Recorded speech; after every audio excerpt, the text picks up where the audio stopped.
Well, if you look at my book that emerges in the fall of 2026, you will receive a lesson about North Africa responding to the question that you just raised.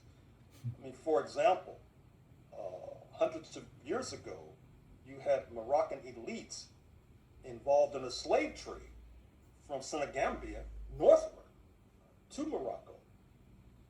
You might also recall that during a time when the early United States was vulnerable, because for hundreds of years before 1776, many of the North African nations, particularly Algeria, which has not so good relations with Morocco as we speak, Algiers had been a headquarters for the seizure of European sailors, oftentimes sailing south to kidnap enslaved Africans and drag them across the Atlantic for uncertain fate.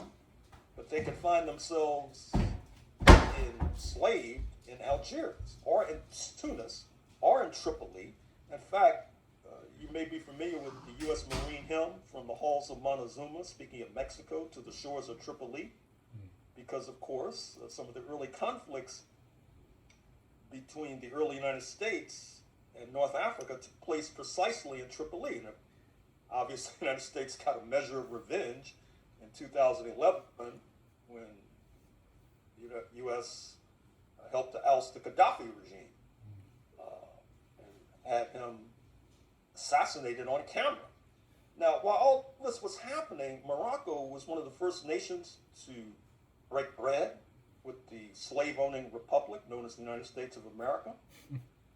Morocco, to this very day, has been thumbing its nose at a number of African nations by seeking to seize the Western Sahara, which was formerly a Spanish colony until Spain overthrew fascism circa 1975.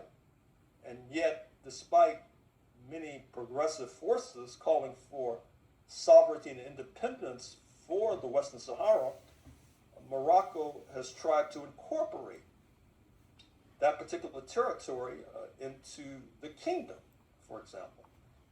So Morocco has a lot to apologize for when it comes to its depredations over the centuries.